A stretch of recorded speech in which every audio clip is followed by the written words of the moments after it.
Hello, I'm Peter. I'm so glad you could join me for tonight's journey. Here's something impossible. In the winter of 1407, bread froze solid on the table. You had to cut it with an axe. Monks' ink turned to ice mid-sentence, and married couples went to sleep together and never woke up frozen under blankets that couldn't save them. That winter killed thousands. But most people survived. How not with fire alone, not with thick walls, not even with food. They survived using something we've completely lost. Something so strange that when scientists rediscovered it in old manuscripts, they realized medieval peasants knew more about winter survival than we do today. Forget the Christmas cards. Forget snow-dusted cottages and roaring fires. Medieval winter was a systematic killer, patient, ruthless, unforgiving. We're going back to 14th-century England, to the Little Ice Age. When forests had vanished, fuel was scarce, and darkness claimed 16 hours of every day. When one mistake with your fire meant you simply wouldn't wake up. But here's the truth. The people who survived weren't just lucky. They engineered it. They turned human bodies into furnaces. They learned to sleep in patterns we've only recently realized might be more natural than our own. They knew things about warmth, about darkness, about survival itself that we've completely forgotten. You probably wouldn't last 3 nights, not because you're weak, but because you don't know what they knew. Tonight, you're going to learn. So before you settle in, take a moment to like this video and subscribe. But only if you genuinely enjoy what I do here. And tell me in the comments where you're listening from and what time it is right now. We're scattered across the world, yet sharing this quiet moment together. Now, dim the lights. Maybe turn on a fan.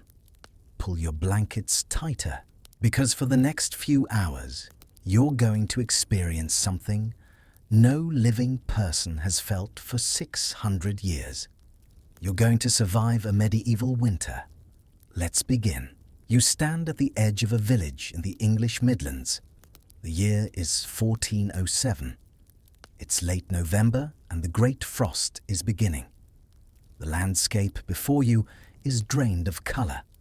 The sky isn't the friendly blue of summer, nor the dramatic grey of a storm. It is a bruised, pale violet, the colour of a bruise that won't heal. It hangs low and heavy, pressing down on the flat fields that stretch out toward a vanished horizon. The trees, what few remain, are not just bare. They look skeletal black iron sculptures twisted by agony against the fading light. There is no sound of birds, no rustle of leaves. The silence is so absolute it feels heavy, a physical weight pressing against your eardrums. Suddenly, the silence is shattered. A sharp, violent report rings out like a gunshot across the frozen moor. It is the sound of wood cracking, crack, because ice is expanding in the grain of the ancient oaks. The sap inside the living timber has frozen, expanding with such geological force that it splits the trees from the inside out. It is the sound of the forest screaming in pain. You realize then that the cold is not just an absence of heat, it is an active crushing force. You don't know it yet, but this winter will last 15 weeks, nearly 4 months of continuous, unrelenting cold. The Thames will freeze so thick that merchants will drive loaded wagons across it. In the Baltic, wolves will walk from Norway to Denmark across the frozen sea. And in this village where you now stand, 3 families won't survive until spring. But right now, at this moment, you're simply cold. The kind of cold that makes your teeth ache, that makes your fingers feel thick and clumsy. That turns every breath into a small cloud of white vapor that hangs in the air for a moment before drifting away. It is a predatory cold. It doesn't just surround you, it hunts you. It seeks out the smallest gap in your collar, the tiniest tear in your sleeve. It feels intelligent, patient, and malevolent.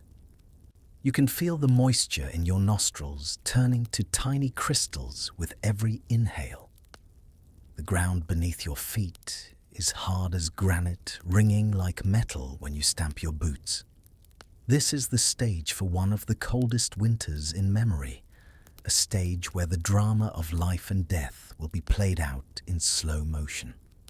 The sun is already setting, though it's barely past 4 in the afternoon. That's how winter works this far north. Darkness claims the world early and holds it late.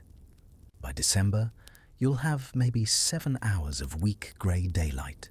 The rest will be night.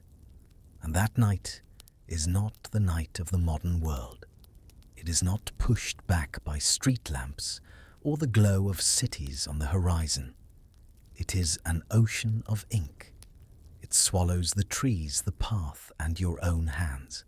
It brings with it a primal fear, the ancient memory of being small and soft in a world of teeth and ice. In this medieval darkness, the cold seems to grow louder, amplifying the cracking of frozen branches and the distant, lonely howl of the wind. Your own body begins to betray you. The tip of your nose has gone numb, losing all sensation. Your toes burn with a prickly, stinging heat, the first warning sign of chilblains, those red, itchy swellings that plague everyone from the peasant to the priest. The air tastes metallic like licking a frozen iron coin. It is a taste that coats your tongue sharp and hostile. And in that darkness, in that cold, you'll need to do something that seems simple, but is actually extraordinarily difficult. You'll need to sleep. Not just sleep, but sleep long enough and deeply enough to restore your body for another day of survival work. Sleep while conserving every scrap of precious fuel. Sleep while sharing your living space with animals. Sleep in a darkness so complete that you literally cannot see your hand in front of your face. This is the problem that defined medieval English winters. Not starvation, though, that was certainly a threat. Not disease, though, that killed many. The fundamental problem was energy. Thermal energy. How do you keep a human body at 98.6 degrees Fahrenheit when the air around you has dropped to 20 below zero? How do you do it when forests have been cut down for 5 centuries, when wood has become so scarce that peasants are forbidden from cutting trees, when the only fuel available is dried animal dung or chunks of evil-smelling sea coal that fill your lungs with black smoke? How do you do it at night in darkness when your body temperature naturally drops and hypothermia begins its quiet work? The answer isn't simple. It's not one technique or one innovation. It's an entire system.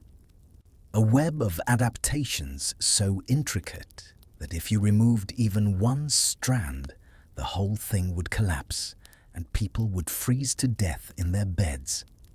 Let me paint you a picture of what was happening in England at this moment in history, because you need to understand how desperate things had become.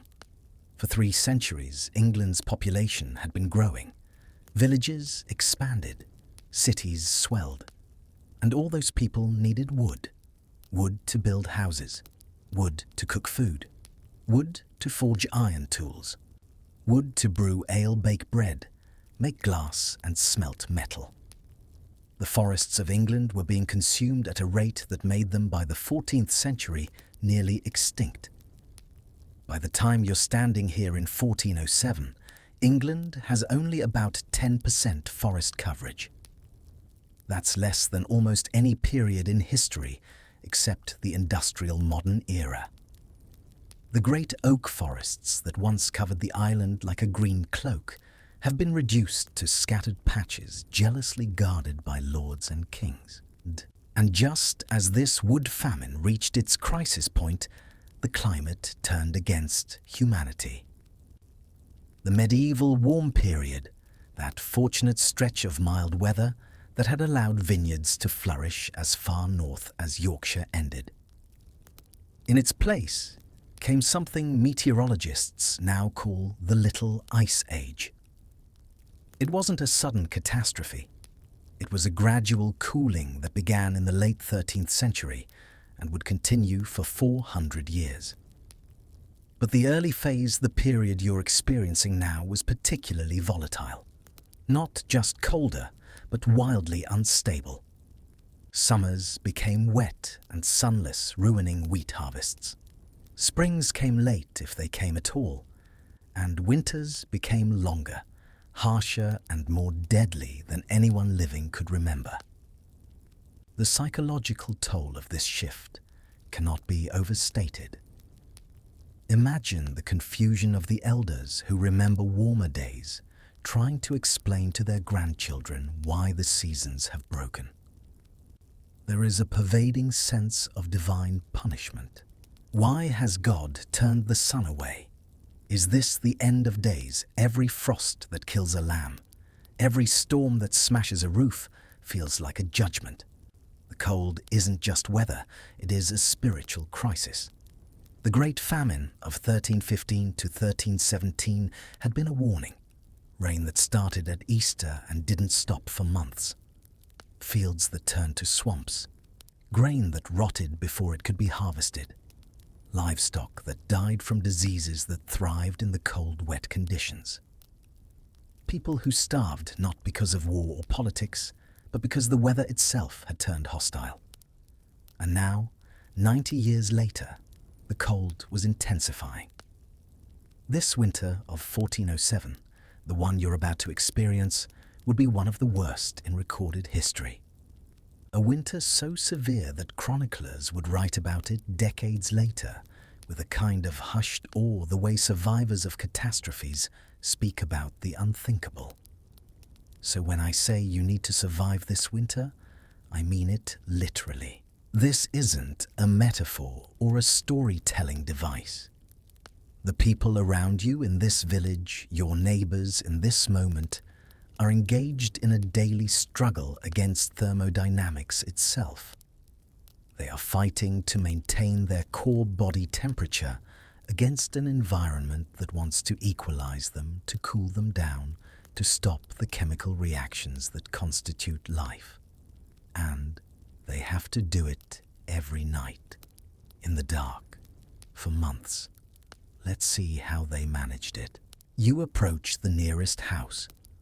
It's not what you'd expect if your image of medieval England comes from movies or illustrated manuscripts. There's no thatched cottage with neat white walls and a cheerful red door. What you see instead is something that looks almost alive, like a creature hunched against the wind. It sits low in the mud, dark and brooding. The snow has drifted high against its sides, blurring the line where the earth ends and the dwelling begins. It looks less like a building and more like a geological feature, a mound of endurance rising from the frost. There are no sharp angles here, only soft organic curves, worn smooth by the relentless wind. The building is long and low, a structure historians call a longhouse.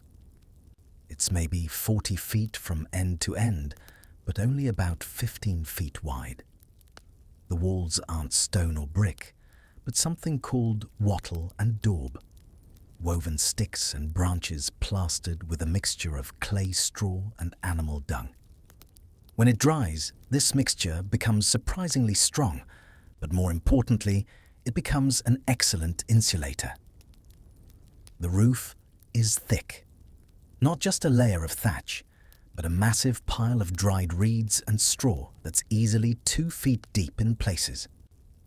This creates an air pocket dead airspace that traps heat below and cold above. It's primitive by modern standards, but the physics are sound. Dead air is one of the best insulators nature provides. As you get closer, you notice something else. The house has almost no windows. There's one small opening on the south wall, maybe 8 inches across, covered by a wooden shutter. Glass windows are luxuries beyond the reach of peasant families. Even oiled cloth or thin scraped leather costs more than most people can afford. So they make do with shutters, which means the interior will be dark even during the day. You can smell the house before you reach the door. It's not entirely pleasant, but it's not as bad as you might imagine. There's smoke, yes, wood smoke, and something else, a sharper smell that might be peat or dried dung burning. There's the earthy smell of animals, unmistakable and strong. And underneath it all, something human. Sweat and breath and bodies living in close quarters. It is a dense, textured scent. It sticks to the back of your throat. It is the smell of survival.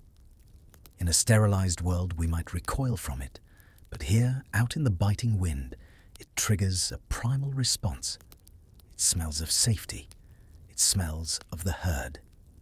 The door is heavy, made of thick planks with leather hinges. It doesn't hang straight in the frame. Instead, it's slightly warped, and when the woman inside opens it to let you in, you feel the reason why. There's a blast of warm, moist air that escapes past her into the cold evening. The interior is significantly warmer than outside, maybe 20 degrees warmer, and the door has swelled with the humidity. She gestures for you to enter quickly and closes the door behind you, with effort pressing her shoulder against it to make it seat properly. Every second the door is open, precious heat escapes. Your eyes take a moment to adjust. It's darker than you expected, much darker. The only light comes from a fire burning in a stone-lined pit in the center of the room. There's no chimney, just a hole in the roof above the fire, and not all the smoke is escaping through it. The upper half of the room is filled with a layer of grey smoke that hangs like a cloud drifting slowly toward the roof opening. The smoke creates a surreal atmosphere. Beams of firelight cut through it, illuminating swirling dust motes. The ceiling is invisible, lost in the gloom of the rafters, where soot hangs like black velvet stalactites. This soot is the accumulation of years, a physical record of every fire that has ever burned here. It muffles sound, making the room feel smaller, closer, more intimate. But the smoke serves a purpose. It creates what modern engineers would call a thermal blanket. The layer of smoke, being warmer than the air below it, helps keep the heat in the lower living space. It's uncomfortable for the eyes and lungs, yes, but it's effective. And it has another benefit you'll notice later. The smoke is slowly curing the meat hanging from the rafters, preserving it through the winter months. The floor is packed earth, covered with a thick layer of rushes and straw. This isn't just primitive carpeting. It's another layer of insulation between the cold ground and the warm living space. The rushes will be replaced periodically through the winter, each layer building up until by spring there might be 6 inches of compressed organic material underfoot. Walking on it feels spongy, forgiving. It absorbs the sound of your footsteps, adding to the hushed quality of the room. Shadows dance across the uneven walls, making the space feel fluid, as if the house itself is breathing along with its occupants. Now you notice the most unusual feature of the house. At the far end, past a low partition made of more wattle and daub, you can see animals. 2 cows, 3 sheep, and what might be a pig. They're inside the house, living here, sharing the same structure with the human family. This isn't poverty or primitivism. This is engineering. Those animals are biological furnaces. A single cow produces about 800 to 1,000 watts of heat just from its metabolic processes. That's equivalent to a large space heater running continuously. The sheep add more. The pig contributes its share. Together, they're raising the interior temperature of this house by 10 or 15 degrees just by existing. If you move closer to the low partition, you can feel the reality of this symbiosis. The heat coming off the livestock is palpable, a living wall of thermal energy. If you were to stand right there next to the gentle beast chewing its cud, you would feel the warmth of the cow breathing on the back of your neck. It is a moist, rhythmic heat, steady and reassuring, like a second heartbeat in the room. Look at the cows.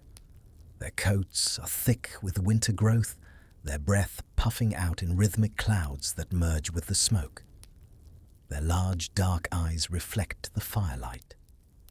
They seem content, chewing their cud with a slow, hypnotic grinding sound. Their presence adds a heavy, comforting calmness to the room. The anxiety of the storm outside cannot compete with the steady bovine peace inside.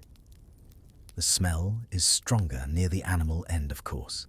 Manure and wet animal hair and the sour tang of urine. But there's a drainage channel cut into the floor that carries waste out through the wall. It's not perfect, but it's functional. And the family has clearly grown accustomed to the smell. They probably don't even notice it anymore. You move closer to the fire, which is the heart of this dwelling. It's built in a shallow pit lined with stones to prevent the wooden floor from catching fire. The fuel is mixed. Some pieces of wood, carefully chosen branches that have been saved and dried. Some chunks of what looks like dried turf or peat, which burns slowly with an acrid smoke. And yes, some pieces of dried animal dung, which surprisingly burn quite well and produce a steady, even heat. Above the fire hangs a large iron pot blackened with soot. Inside, something is simmering. A thick pottage, a stew made from dried peas, onions, turnips and bones. It's been cooking for hours, and it will cook for hours more. This pot rarely leaves the fire. It's the source of most meals added to throughout the day, with whatever ingredients are available. A woman kneels beside the hearth, not the one who let you in, but an older woman, perhaps the grandmother. She's tending the fire with a long wooden poker, shifting the coals, adding a single piece of wood with careful precision. She's not building the fire up. She's maintaining it, keeping it at exactly the level needed to warm the space and cook the food, but no hotter. Every piece of fuel is precious. Her hands are a map of her life. Knotted joints, skin toughened by decades of work fingernails, dark with the soot of 10,000 fires. Her face is illuminated by the orange glow, revealing deep lines etched by worry and laughter. She watches the flames, not just with utility, but with reverence. To her, this fire is a living thing, a hungry guest that must be fed, but never glutted. She looks up at you and nods. There's no surprise in her eyes at having a stranger in her home. Hospitality is a survival mechanism in winter. You share your fire tonight, someone will share theirs with you tomorrow. You notice how she's dressed. Layers, multiple layers of wool clothing, each piece worn and patched, but clean enough. Wool has a remarkable property that the people of this era have learned through centuries of cold winters. Even when it's wet, wool retains some of its insulating ability. It traps air between its fibers, and that trapped air is what keeps you warm. Everyone in the house is wearing wool. The children playing near the fire, the man mending a tool by the dim firelight, the young woman nursing an infant in the corner. Even the baby is wrapped in a woolen blanket that looks like it's been used for generations. The wool is scratchy, coarse against the skin, but that friction is a reminder of life. It smells of lanolin, that distinct oily scent of sheep and of wood smoke. It is the armor they wear against the enemy outside. Without it, they are soft, naked, and doomed. There's a structure against one wall that you gradually realize is a bed. Not a bed frame with a mattress, like you know, but a large platform filled with straw and dried bracken, covered with what looks like sheepskins and woolen blankets. It's enormous, easily large enough for 6 or 7 people, because that's how they sleep. Together. All of them. Parents, children, possibly grandparents, all in one bed. This isn't a lack of privacy or personal space in the modern sense. This is thermal efficiency. 7 human bodies, each producing about 100 watts of heat, while sleeping clustered together under wool blankets. It's the difference between waking up alive and waking up dead. You notice there are no candles burning, except one small tallow candle near where the man is working. Tallow-rendered animal fat is too valuable to waste on light. It's used sparingly and only when absolutely necessary. For the most part, this family lives by the light of the fire and the rhythms of the sun. As darkness fully claims the world outside, the family begins to prepare for the night. And you realize you're about to witness something that most of human history has forgotten. You're about to see how people really slept in the medieval winter. Not the way we imagine it, the way it actually was. Before you settle with this family for the night, let me show you something else. Because not every house in this village looks the same. Not every family sleeps the same way. If you walked just 3 houses down, you'd find a wealthier household. Not nobility, just a successful farmer who inherited land from a childless uncle. Their sleeping arrangements tell a different story of survival. The bed here stands higher off the ground, built on a wooden frame instead of a simple platform. The mattress isn't straw. It's stuffed with goose-down feathers collected over years, each one carefully saved from butchered birds. This feather bed is mentioned in the family's will, passed down as an heirloom, because it represents years of accumulated wealth. Heavy curtains hang around the bed on iron rods, thick wool fabric lined with linen. When drawn closed, these curtains create what's essentially a small room. Within the room, a tent of fabric that traps body heat so effectively that you can actually feel warm, not just less cold. The curtains themselves are valuable enough to be listed in marriage contracts, used almost as currency in dowry negotiations. Inside those curtains, you'd find something else unusual: wool blankets so thick and heavy they're almost like felt. England's medieval economy ran on wool. It was the oil of its time. These blankets represent not just warmth, but wealth status proof that this family has more sheep than they need just for survival. Now walk across the village to the house near the mill. Here lives a family that's made their survival into an art form around a single material wool. The walls inside are lined with raw fleeces, hung like tapestries, but serving a practical purpose. They create an air gap between the cold wattle and daub, and the living space adding another layer of insulation. The sheep smell is strong, but the warmth is undeniable. Everyone here sleeps in wool caps, of course, but they've taken it further. They rub lanolin, the natural oil from unwashed wool, into the outer layers of their sleeping blankets. It makes the wool slightly water-resistant, so that breath condensation in the night doesn't soak through and steal heat. The children in this house play a game pretending their bed is a ship at sea, because the wool blankets are so heavy they feel like sails pressing down, wrapping them in weight and warmth. But perhaps the most ingenious sleeping arrangement is in the house at the village edge.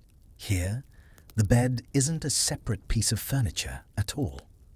It's built into the wall, a box bed, a wooden alcove lined with boards that creates a sleeping niche.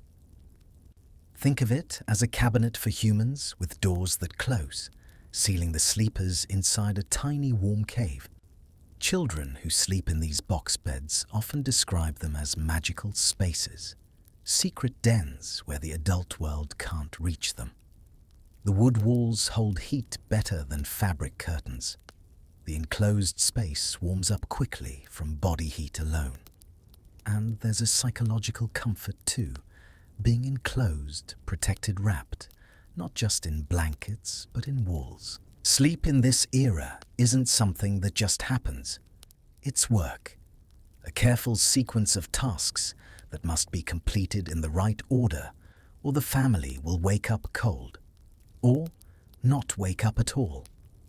The atmosphere in the room shifts. The playful energy of the children settles into a quiet, focused routine. There is a palpable tension, a low-level hum of anxiety that underpins the evening rituals. Did we gather enough wood? Is the latch secure?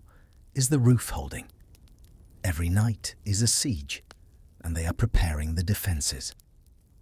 The woman who let you in her name might be Alice, or Marjorie, or Anne, common names of the time, has spent part of the late afternoon gathering specific materials for tonight's sleep preparations. You watch as she brings in an armload of fresh straw from a covered storage area attached to the house. This straw has been kept dry, protected from snow and rain specifically for bedding. She shakes it out over the sleeping platform, fluffing it, spreading it evenly. The straw from last night has been compressed by the weight of sleeping bodies. Fresh straw restores the loft, the air pockets that provide insulation between the sleepers and the cold, packed earth below. The sound of the rustling straw is loud in the quiet room. It smells of summer fields, a dry golden scent that contrasts sharply with the damp winter air. It is a memory of sunshine brought indoors to fight the frost. But there's something else mixed in with the straw. You catch a scent of something herbal, almost medicinal. The woman notices your interest and shows you a handful of dried plants. Lavender, she might tell you if you could ask, and rue, and dried meadowsweet. These herbs serve multiple purposes. They help repel the fleas and lice that inevitably infest any bedding in this era. They make the bed smell better than it otherwise would. And there's a folk belief, one that might have some truth to it, that certain herbs promote better sleep and sweeter dreams. But folk medicine in 1407 is not just gentle herbs. It is a desperate mix of observation and strange magic. Look closely at the rough linen pillows. You might feel a lumpy, peculiar shape inside. It isn't just lavender stems. Some families stuff dried dead frogs into pillows to ward off the cold. They believe the cold is a living spirit, an amphibian presence that can be tricked or absorbed by the dried skin of a creature that sleeps through the winter. It seems macabre to us, holding a dried carcass near your face as you sleep, but to them, it is a shield, a talisman against the frost. The man, probably her husband, is performing his own evening ritual with the fire. This is perhaps the most critical task of the night, and he performs it with the concentration of someone doing surgery. He's banking the fire for the night. This is a skill that takes years to master, passed down from parent to child as essential knowledge. He uses an iron poker to pull the burning wood into a compact pile, creating a dense core of hot coals. Then carefully, he begins to cover these coals with a layer of ash from the edges of the fire pit. His face is a mask of concentration. If he smothers it too much, they wake to a dead hearth and a freezing dawn. If he leaves it too loose, the fuel burns away by midnight. It is a silent bargain with physics, a gamble made every single night of his life. Not too much ash, or the fire will smother and die. Not too little, or it will burn too hot and consume all the fuel before morning. Just the right amount to create a blanket that will allow the coals to burn slowly through the night, maintaining just enough heat to keep the house from freezing, but not so much that precious fuel is wasted. On top of the ash, he places a few pieces of peat or dried turf. These will catch from the buried coals and burn very slowly, adding small amounts of heat throughout the night.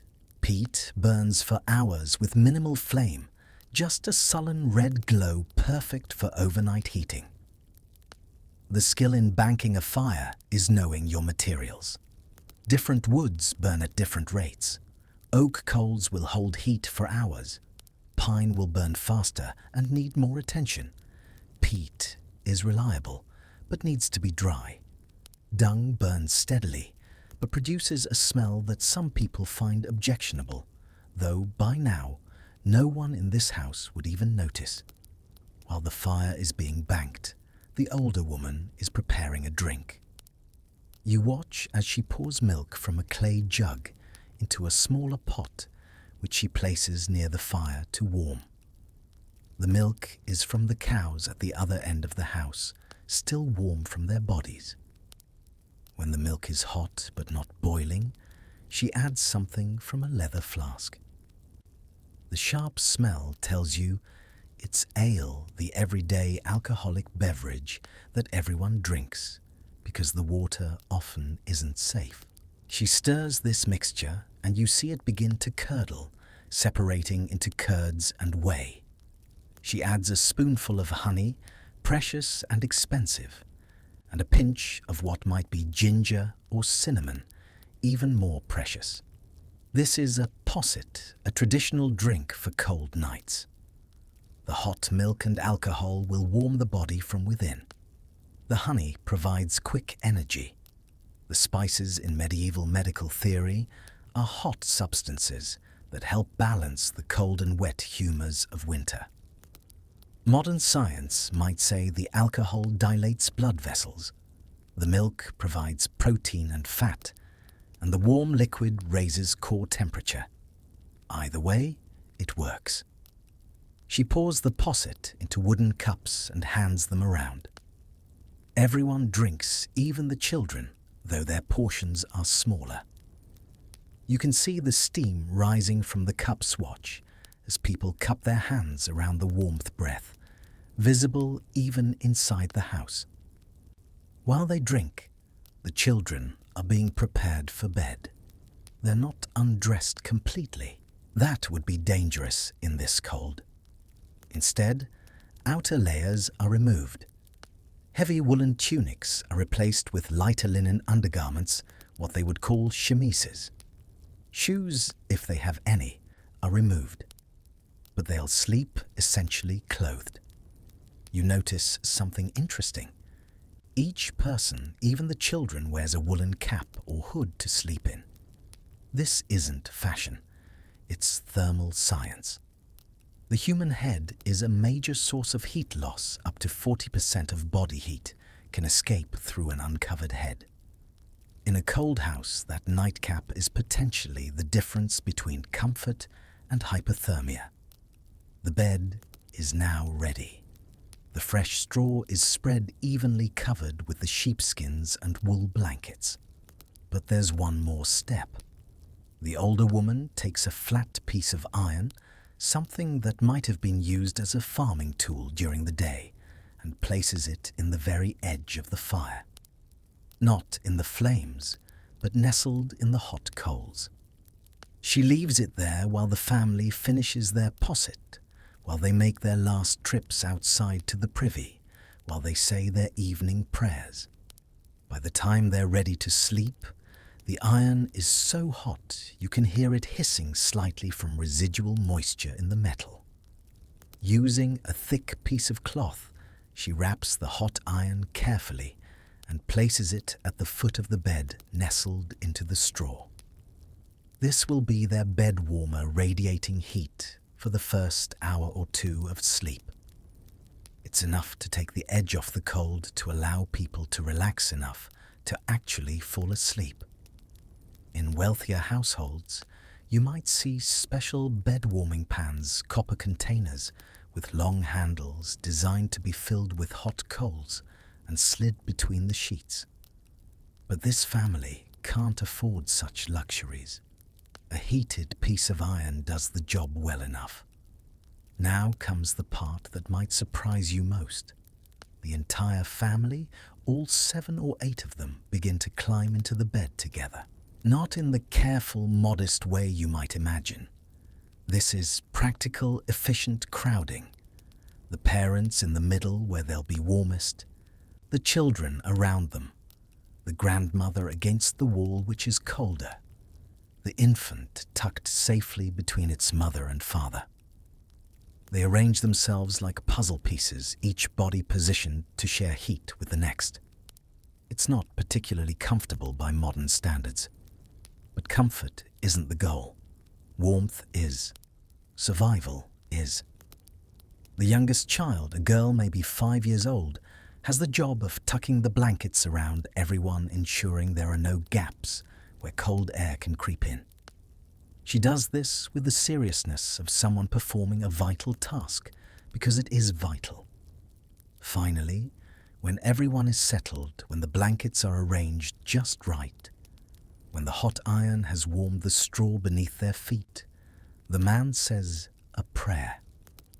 Not loud, just a murmur, thanking God for the food they ate, for the fire that warmed them for another day, survived. Asking for protection through the night for the fire to last for the morning to come. And then, surprisingly quickly, they begin to drift off. Their eyes close. Breathing slows. In less than 15 minutes, most of them are asleep. The exhaustion of a day's hard work in the cold, overcoming any discomfort from the crowded conditions. You stand there in the dimness watching them sleep. The fire has died down to a dull red glow. The smoke has mostly cleared through the roof hole. The animals at the other end of the house have settled into their own sleep. And you realize something profound. This is how human beings slept for thousands of years. Not alone in private rooms on individual mattresses, but together in darkness, sharing warmth, vulnerable and protected all at once. This is the first sleep of the night. In a few hours, something unexpected will happen. Something that will change everything you thought you knew about sleep itself. But for now, they rest, and so can you. Let your own breathing slow to match theirs. Feel yourself drifting into that first deep sleep, the sleep that restores the body after a long day. Let yourself sleep now. Let yourself rest. Time passes in the darkness. It's impossible to say how much time exactly. An hour, 2, 3. Without clocks, without any light except the faint glow of the banked fire, time becomes something you feel rather than measure. The silence of the house is not empty. It is full. It is filled with the creaking of the timber frame as the temperature drops, the wood contracting in the bitter cold. It is filled with the wind outside, which has changed its voice from a howl to a low moaning whistle as it searches for entry. You feel small. In this vast, crushing darkness, the house feels like a tiny wooden boat adrift on a black ocean. But you gradually become aware that something is changing. Movement, Small sounds, a stirring in the darkness.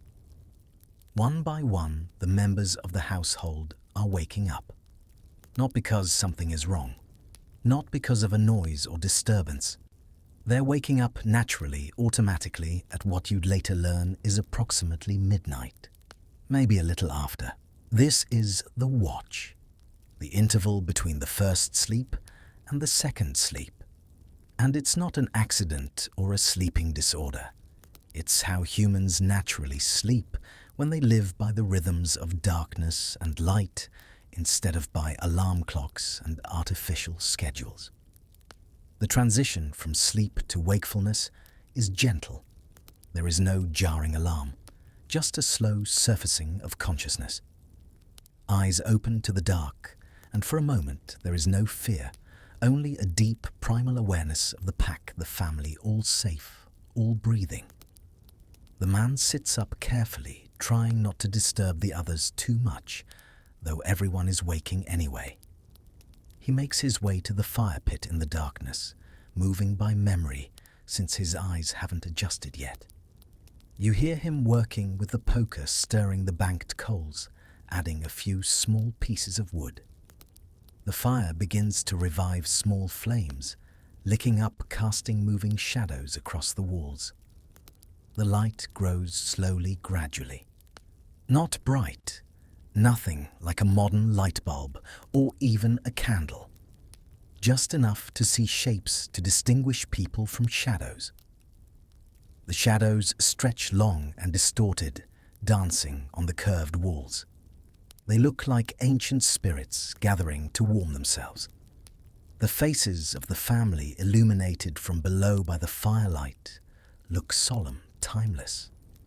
In this light, stripped of the day's toil, they look like figures from a painting suspended in a moment of holy quiet. The woman who prepared the posset earlier sits up, pulling a blanket around her shoulders. She doesn't seem concerned or confused by this midnight waking. She seems calm, even content. She gets up and checks the water bucket, takes a small drink, then sits by the fire. Others are waking too. The older woman makes her way outside briefly to the privy.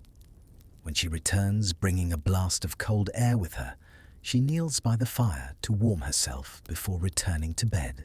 The children mostly stay where they are, though you can see in the firelight that their eyes are open. They're not frightened. This is normal for them. This is what nights are like. The youngest one cuddles closer to her mother, who has also sat up and is now nursing the infant.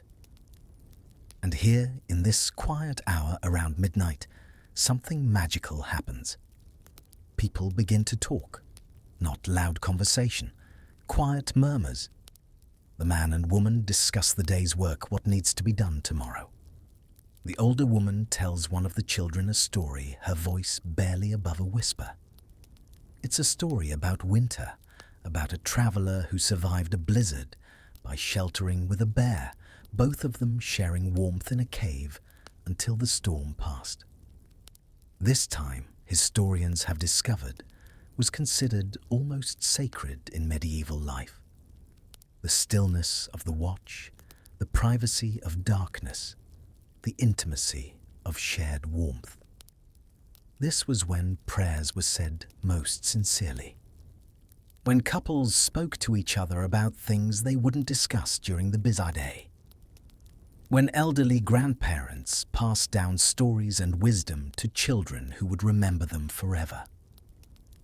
Medical texts from this era, translations of Arabic medical treatises that had themselves translated Greek and Roman wisdom, suggested that this was the best time for conception. Not because of anything mystical, but because the body had rested, had restored its energies, and was at its peak between the two sleeps. The man uses this time to check the animals. He doesn't fully get up and go to the other end of the house. He just listens carefully, making sure the cows are breathing normally, that the sheep haven't become tangled in something. In winter, An animal's death could be catastrophic for a family. The meat would be welcome, but the loss of future milk wool or work would be devastating. You notice that several people during this watch are simply sitting quietly, not talking, not doing anything productive, just sitting by the low fire watching the embers lost in thought. This is a kind of meditation that modern people rarely experience anymore. Time to think without distraction. Time to let the mind wander where it will in the safety of darkness and family. But there's also an element of vigilance. Winter nights were dangerous. Thieves knew that the darkest hours were the best time to steal livestock or break into storage areas. Wolves in the early part of this period still roamed parts of England. And there were more abstract fears. Spirits, the souls of the unquiet dead. The devil himself, who was said to walk abroad in darkness. The man keeps a heavy wooden staff within reach, propped against the wall near the fire. It's not much of a weapon, but it's something. And twice during this watch, he goes to the door and listens just to make sure there are no sounds of trouble outside. But mostly, the watch is peaceful, a stolen hour of quiet in the middle of the night. During the watch, if you were to step outside this house and walk through the sleeping village, you'd see other families managing their own midnight waking in different ways. In the house where the herbalist lives, you'd smell something different in the air. Lavender and chamomile burning in a small clay dish, releasing what she believes are sleep-bringing vapors. She's mixed dried rosemary into the bed straw tonight, following old wisdom that says certain herbs don't just repel insects, but actually improve the quality of dreams. Whether it's superstition or early aromatherapy, the family here does seem calmer during their watch. The children fall back into their second sleep more easily. Medieval medicine believed in balancing the body's humours, and winter was considered cold and wet, so hot, dry herbs like rosemary were thought to create equilibrium. At the small inn near the crossroads, the scene is different entirely. Travellers sleep on the floor of the main room, fully dressed, their cloaks wrapped tight around them. They've paid a penny each for the privilege of sleeping near the fire. A clay fire pot, filled with hot coals and sealed with a metal lid, sits in the center of their circle, radiating warmth. These strangers, thrown together by circumstance, have formed a temporary community. During the watch, they share stories in whispers, careful not to wake those who've managed to fall back asleep. There's an unwritten rule: you share your fire with others, because someday you might need them to share theirs with you. And in one house, the worst has happened. You can feel it before you even reach the door. The cold seeps out through every crack because inside the fire has gone out completely. The family huddles under every blanket they own, children pressed between parents, everyone's breath visible even in the darkness. The father is trying desperately to relight the fire, using the last of their tinder, and a piece of flint, his fingers so cold they can barely grip the steel. His wife holds a clay pot close to her chest, the last ember they have, willing it to stay alive. This is the moment when survival hangs by a thread. When the cold stops being an abstract threat and becomes a living thing searching for every gap in the blankets, every opening in clothing, trying to steal the warmth from their bodies. The children's lips have a blue tinge. This family will survive tonight, but barely and only because they have enough blankets and body warmth to last until the father finally coaxes a flame from that dying ember. Tomorrow, Neighbors will share their fire and life will continue. But tonight, in this house, you can feel how close the edge truly is. A time when the brutal work of survival pauses and people can simply be human together. You might think people would be tired, would want to go immediately back to sleep. But they don't seem to be. They seem alert, calm, rested even. That first sleep, the dead sleep as it was sometimes called, was incredibly deep. 4 hours of profound rest that restored the body and mind. Now, after waking naturally, they're in a different state. Relaxed, but aware. The woman moves back to the bed and retrieves something from under the straw. It's a piece of mending a tunic that needs repairing. She brings it near the fire and begins to work on it with a bone needle and woolen thread. Her stitches are tiny, precise, done by feel as much as by sight in the dim light. The older woman begins to recite something under her breath. At first, you think it's a prayer, and maybe it is, but it sounds like poetry too. You catch phrases about winter, about spring that will come again, about the sun returning after the long darkness. It's both superstition and hope wrapped together in rhythmic words. The children are starting to drift back to sleep, their eyes growing heavy again. The nursing infant has finished feeding and is already asleep against its mother's chest, tiny mouth still moving in dreams of milk. Gradually, one by one, people begin to return to the bed. The woman puts aside her mending.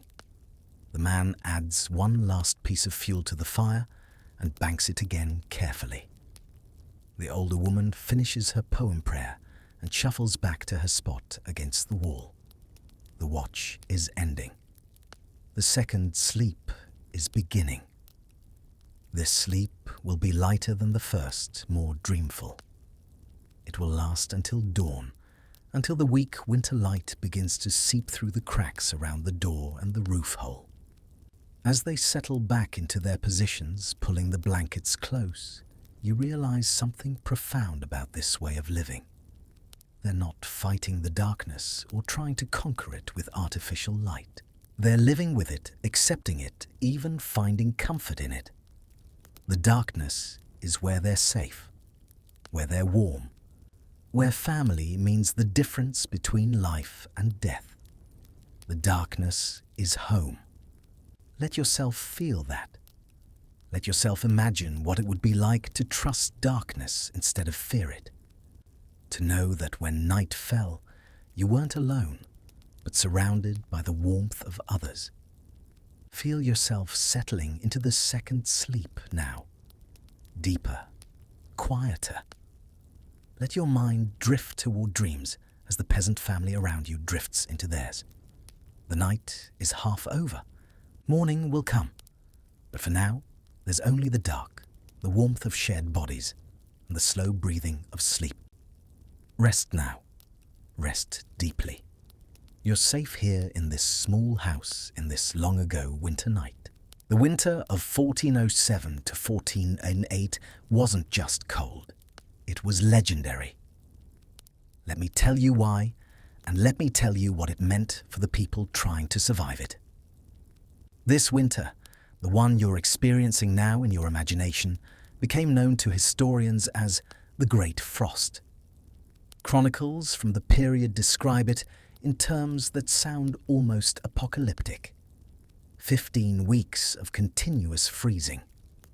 The Thames in London, that mighty river that never froze, turned into a solid highway of ice, thick enough to support loaded merchant wagons. People built fires on the river. Can you visualize that bonfires burning on top of the water? They roasted oxen on the ice. It was a surreal carnival of survival, a defiance of nature. But beneath the festivity was terror. If the river was frozen, the coal barges couldn't move. The wood boats were stuck. The city was strangling itself. But the Thames wasn't alone. Every river in England froze. Every pond, every stream, every puddle. The water in the buckets inside houses froze if you didn't keep them right next to the fire. Ink froze in its wells, making it impossible for monks to copy manuscripts unless they brought the inkwells to the warming room first. One chronicle, written by a monk in London, describes how bread fresh from the oven would freeze solid before you could finish eating it. They had to keep loaves near the fire and cut them with an axe when they wanted to eat, because a knife couldn't penetrate the frozen crust. People called it stone bread, and children would throw chunks of it to each other as a game because it wouldn't break or crumble. But the bread story, as remarkable as it sounds, is just one detail in a larger catastrophe. Birds fell dead from trees in mid-flight, their hearts simply giving out from the cold. Farmers would find them in the morning scattered across the snow like stones. Hundreds of them. Thousands. The loss of songbirds was seen as a terrible omen, a sign that God was angry with humanity. In the Baltic Sea, something even more extraordinary happened. The water between countries froze solid. Wolves driven by hunger from the forests of Norway walked across the ice to Denmark. This hadn't happened in living memory, maybe not for a century.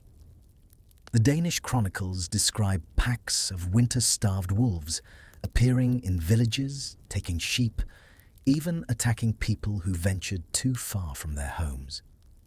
Here in England, wolves had largely been hunted to extinction by this point. But other predators remained. Foxes grew bold, coming into villages at night, stealing chickens if people weren't careful. And human predators, thieves and desperate men, were perhaps the most dangerous of all. This great frost didn't happen in isolation. It was part of something larger, something that had been building for generations. Climate historians now recognize it as one of the opening volleys of what they call the Little Ice Age. For 3 centuries before this, Europe had enjoyed what's called the medieval warm period. Temperatures were mild enough that vineyards flourished in England, producing actual wine, not just the thin, sour stuff that passes for English wine in the modern era. The growing season was long enough to support larger populations. Food was relatively abundant. Life, while still hard by modern standards, was manageable. But around the year 1300, something shifted. The climate began to cool. At first, it was subtle.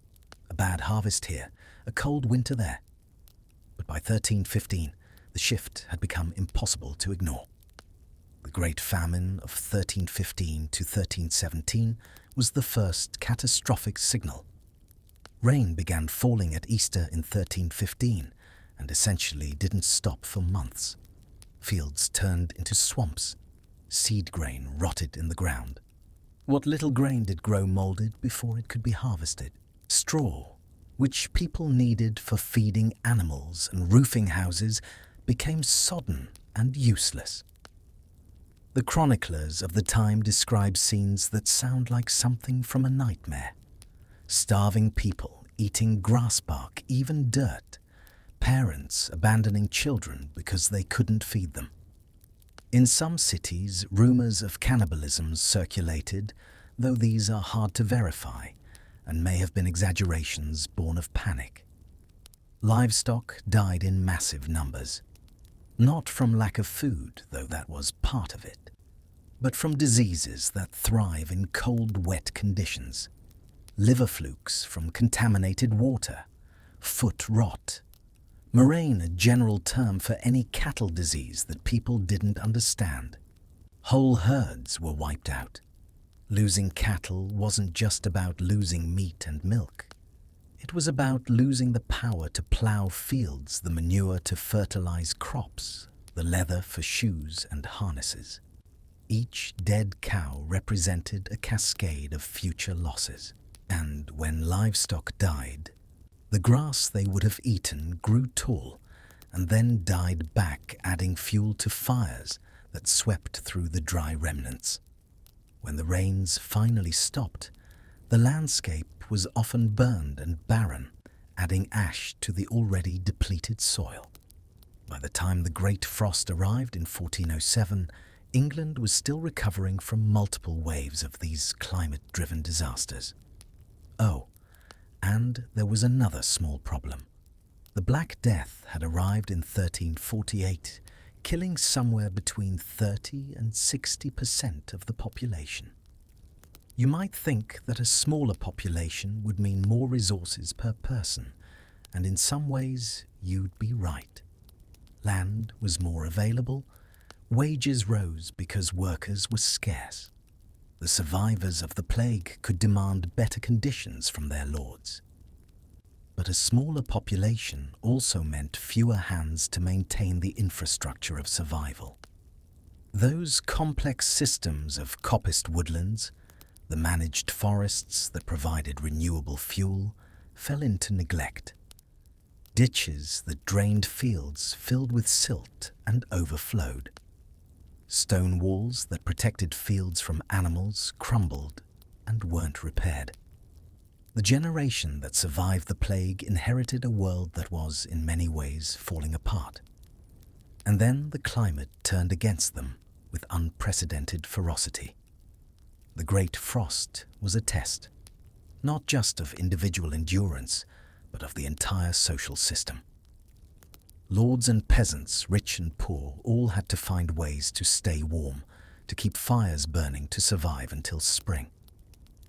In London, the wealthy burned sea coal, that black sulphurous rock, dug from mines in the north and shipped down the coast. It burned hotter than wood, but the smoke was toxic, filling rooms with a black, choking haze that made people's lungs hurt and left sooty stains on everything it touched. The poor, including most peasants, couldn't afford coal. They burned whatever they could find. Peat if they lived near bogs. Dried animal dung, which surprisingly burns quite well once it's completely dry. Gorse and heather cut from commons land. Old thatch from roofs, which was fire hazardous but better than freezing. There are records from manorial courts, the local justice systems of the time, showing people being fined for stealing wood. But the interesting thing is that the fines often weren't enforced or were reduced to token amounts. Even the lords recognized that letting peasants freeze to death wasn't in anyone's interest. Dead peasants don't pay rent or work the fields. Some villages developed informal sharing systems.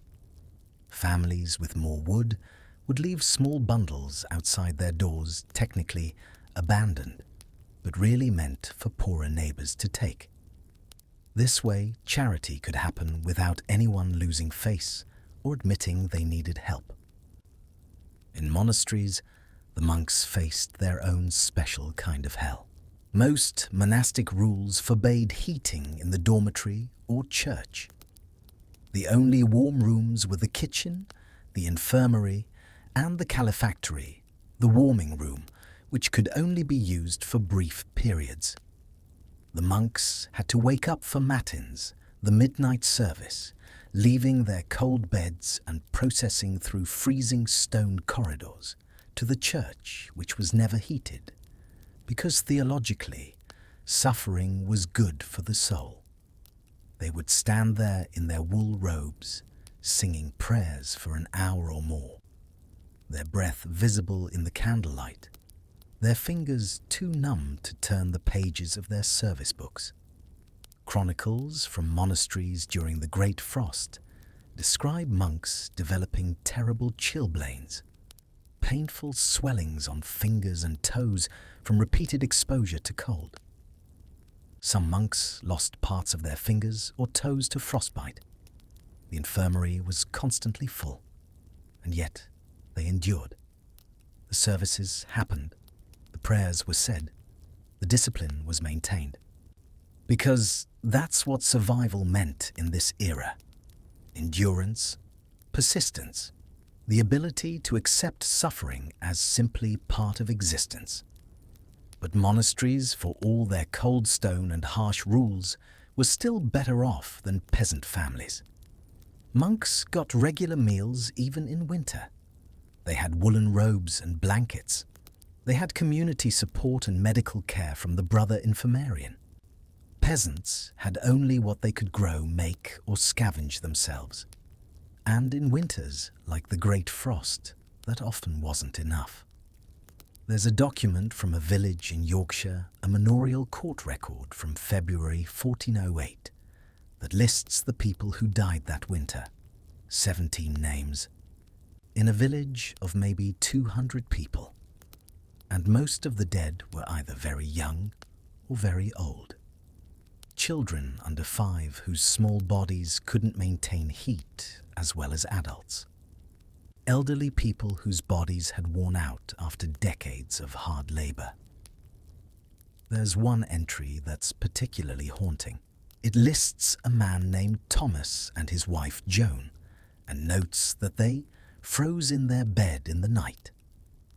The court record is trying to establish who inherits their land, which shows how even in death, even in tragedy, the bureaucratic necessities of feudal society continued. But think about what that entry means. 2 people who went to sleep one night and never woke up. Their fire went out, perhaps. Or they were simply too old, too worn down to maintain their body heat through a night that dipped to 20 or 30 below zero. Did they suffer? The record doesn't say. We like to think that hypothermia is a gentle death, that you just fall asleep and don't wake up. But the early stages are painful, shivering so hard your muscles ache. Confusion and disorientation, a feeling of extreme cold that's almost like burning. Maybe they held each other. Maybe Thomas tried to keep Joan warm, or vice versa. Maybe they prayed. Or maybe they were too cold to do anything but huddle together and hope. And then at some point in that long night, their bodies' desperate attempts to generate heat failed. Core temperature dropped, brain function slowed, and they passed from sleep into death so gradually that there probably wasn't a single moment where you could say it happened. In the morning, neighbors would have found them, stiff and cold, but peaceful. And life would have gone on because it had to. There were still fires to tend animals, to feed children, to keep warm. Grief was a luxury that winter couldn't afford. That's the reality of the Great Frost. Not just a fascinating historical curiosity about rivers freezing or wolves walking on water, but human beings, people like you and me, facing a cold so extreme that survival itself became a day-by-day, night-by-night struggle. And yet, most people survived. The vast majority made it through to spring, which means they had knowledge, skills, and systems that worked. They had ways of living with cold that we've completely forgotten in our heated, insulated, climate-controlled modern world. Let's look at what those systems were. Let's understand the technology of warmth that kept people alive through the longest winters in recorded history. Run your hand along the wall of the longhouse again. Feel the roughness of the daub. It is cold to the touch, yet it holds the line. It is a mixture of the earth itself, clay, straw, dung. It is the landscape raised up to protect its children. The house you're in, this peasant longhouse with its thick thatch roof and dung-plastered walls, is itself a piece of technology, a sophisticated solution to a complex thermodynamic problem. Let's start with the walls. They look primitive, just sticks and mud. But there's profound engineering in their construction. The wattle and daub technique begins with a wooden frame, usually made from oak if available, because oak is strong and doesn't rot easily. Into this frame, thin, flexible branches are woven in a basket weave pattern. Often these are hazel or willow woods that can be bent while green without snapping. This creates the wattle, the structural mesh. Now comes the clever part. The daub is mixed from whatever's locally available. Clay soil is ideal, but any heavy soil will work. To this is added straw or hay for tensile strength, preventing cracks. And then, surprisingly, fresh animal manure. The manure serves multiple functions. It makes the mixture more plastic and easier to work with. As it dries, the fibrous content adds structure, and the natural oils in manure make the dry daub somewhat water-resistant. When it fully cures, which takes weeks, the result is a wall that's about 6 inches thick and remarkably good at insulation. The thermal mass of this wall is significant. During the day, it absorbs heat from the fire and from the weak winter sun if any reaches it. At night, it releases that heat slowly back into the interior. It's a natural heat battery storing and releasing energy on a daily cycle. But the wall is only part of the system. The roof is equally important, maybe more so. That thick thatch of reeds or straw creates what modern engineers would call a high R-value insulation barrier. R-value measures resistance to heat flow. The thicker and more air-filled the material, the higher the R-value. A 2-foot thick thatch roof, properly installed with all the stems aligned and overlapping, can have an R-value comparable to modern fiberglass insulation. The thatch also breathes. Water vapor from cooking breathing, and the animals can pass through it, gradually preventing condensation that would soak the interior and destroy the insulation properties. A thatched roof that's properly made will shed rain, allow moisture to escape, and last 30 or 40 years before needing replacement. Now let's talk about the fire itself, because managing fire in this era is as much art as science. Every peasant child grew up learning firecraft, how to identify different woods and understand their burning properties. Oak makes long-lasting coals perfect for overnight heating. Ash wood can be burned green right after cutting because it has low water content. Hawthorn and applewood burn hot and clean, but they're too valuable as food sources to use except in desperate circumstances. Pine and other softwoods burn fast and hot, but don't make good coals. They're useful for quick cooking fires, but not for all-night heating. Birch bark, with its high oil content, is one of the best natural fire starters, catching easily even when damp. But here's the problem. By the 14th century, most of England's forests had been cut down. What remained was strictly controlled by lords and kings under forest law. Cutting timber, the large trees, was forbidden to peasants under penalty of heavy fines or worse. What peasants could legally collect was called hedgebote or firebote. Fallen branches, dead wood, underbrush. These rights were encoded in manorial customs, part of the complex web of obligations and privileges that defined feudal society. Lords recognized that letting peasants freeze was counterproductive. They needed these people to work the land, pay rent, and perform labor services. So they allowed access to wood, but only specific kinds, and only in specific amounts. Take too much, and you'd be dragged before the manorial court and fined. Take too little, and you'd freeze. This created a complex knowledge economy around alternative fuels. People became experts in finding, preparing, and burning anything that would produce heat. Peat was one solution. In areas with boggy ground layers of partially decomposed plant material, build up over centuries. This peat can be cut into blocks, dried and burned. It produces steady heat, though not as much as wood, and creates a distinctive, not entirely pleasant smell. Peat cutting was skilled labor. Cut the blocks too wet, and they'll never dry properly, just crumble into useless mush. Cut them wrong, and they'll fall apart. The right technique produced neat rectangular blocks that could be stacked like bricks and would burn slowly and steadily. Then there's the fuel source that seems almost unthinkable to modern people: dried animal dung. Cow pats, to be specific, though sheep droppings work too, just smaller and less efficient. Fresh manure obviously won't burn. But if you collect it, mix it with straw and let it dry completely in the sun, and wind it becomes a surprisingly good fuel. The plant material in the manure is what actually burns, and it produces steady heat with minimal smoke if dried properly.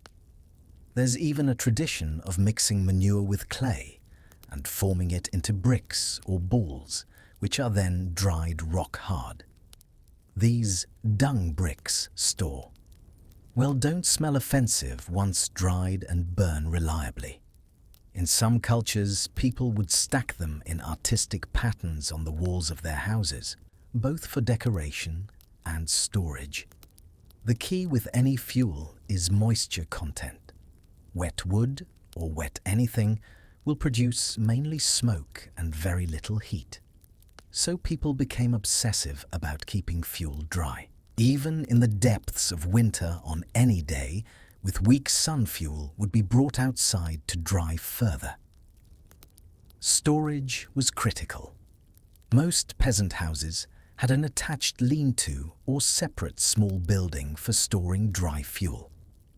This was often one of the most substantial structures on a property, because losing your fuel store to rain or theft was literally life-threatening. Now let's talk about something that sounds simple, but is actually quite sophisticated: keeping a fire alive through the night. We've already discussed banking the fire with ash and slow-burning peat. But there's more to it than just covering coals. There's a rhythm to it, a timing that has to be perfect. Too much ash and the fire suffocates. Not enough, and it burns through all the fuel in 2 hours. The goal is to create a situation where oxygen reaches the coals at exactly the rate needed to maintain combustion at minimum intensity. Experienced firekeepers develop almost an intuition for this. They can look at a fire, judge the size and heat of the coals, and know exactly how much ash to apply and how much fuel to add. It's not something you can learn from a book. It's knowledge that comes from years of practice, of waking up to cold houses when you got it wrong, of slowly building the skill through repetition. There are folk traditions around firekeeping that border on superstition, but probably have practical roots. The fire should never be allowed to go completely out, for instance. Many families kept an ember alive year-round, even through summer, because starting fire from scratch with flint and steel or a fire bow was difficult and time-consuming. If a fire did go out completely, the traditional thing to do was borrow a hot coal from a neighbor.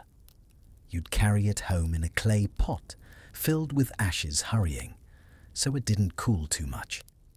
This created social bonds.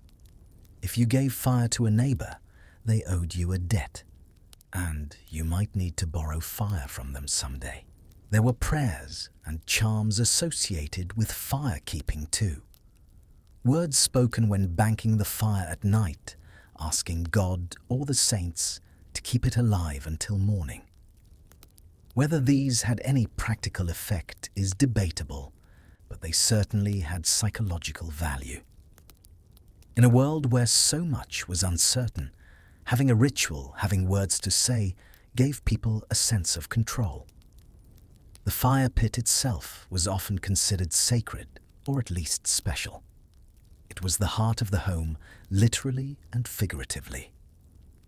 The hearthstone was usually the first thing put in place when building a house, and the last thing removed when abandoning one. Some families had fire irons that had been passed down for generations, old blackened pokers and hooks that had tended hundreds of fires. These tools were valuable not just for their utility, but for their continuity with the past. Smoke management was another piece of the technology puzzle. As we discussed, peasant houses often had no chimney, just a hole in the roof. This seems hopelessly inefficient, but it actually worked reasonably well if you understood the principles. Hot smoke rises.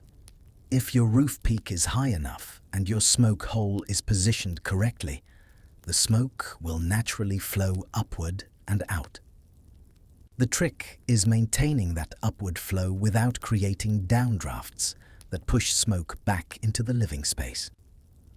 The thickness of the thatch helps here. Smoke filters through the thatch itself slowly, which actually has benefits. It cures the thatch, making it more resistant to decay and pests. Houses where fires had been kept for decades developed a layer of creosote and tar on the underside of the roof that made it almost waterproof. Yes, the interior was smoky.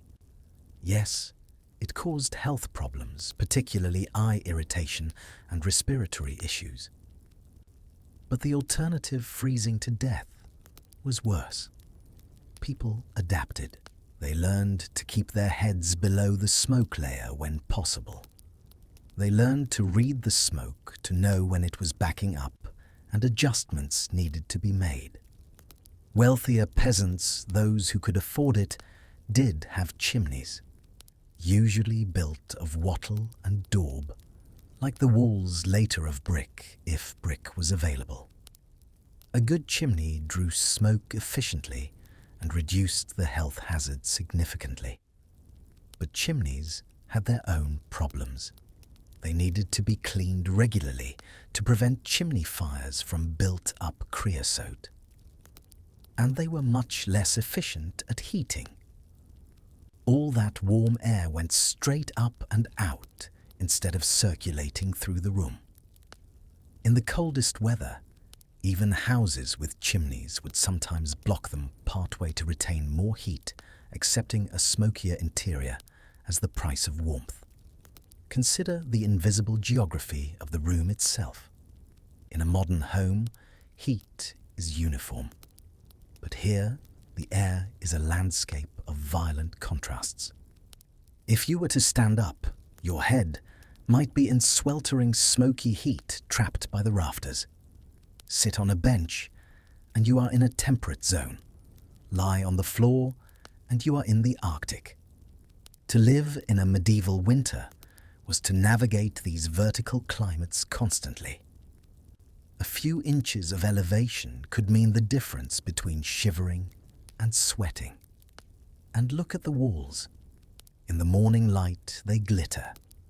The humidity from the family's breath and the cooking pot condenses on the freezing cold wattle and daub, creating delicate fern-like ice patterns inside the house. They woke up every morning inside a geode of frost, a beautiful, deadly reminder that the walls were thin and the winter was strong. This was a world governed by the curfew. The word itself is a fossil from this time, coming from the Old French couvre-feu, literally cover fire. It wasn't just a bedtime, it was a survival law. When the curfew bell rang in the village, usually at 8 or 9, it was a legal command to bury the red coals under grey ash. To ignore it was to risk burning the village down. To obey it was to voluntarily surrender the only light you had.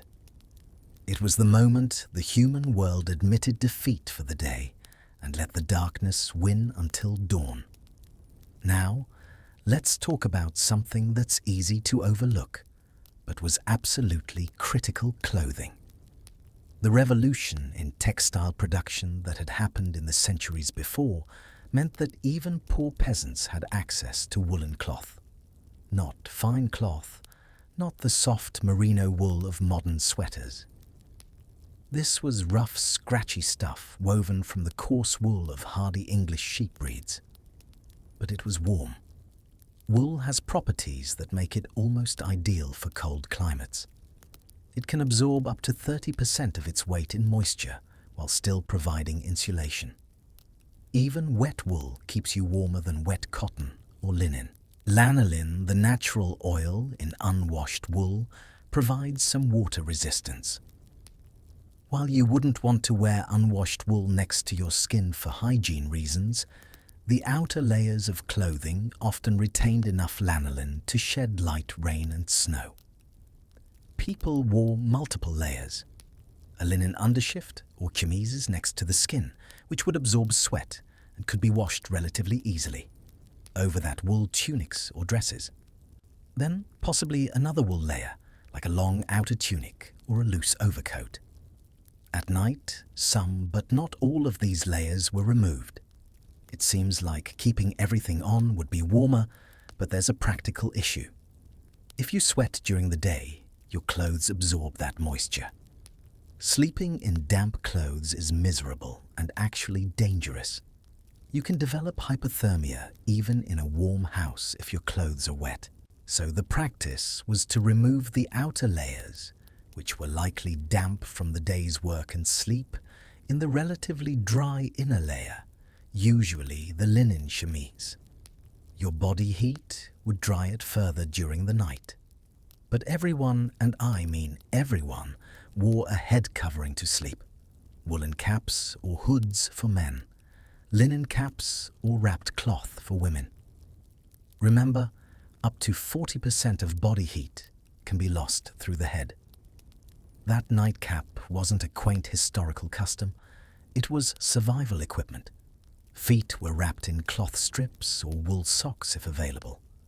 Leather shoes were removed at night, because leather conducts heat away from the body, actually making you colder than going barefoot would.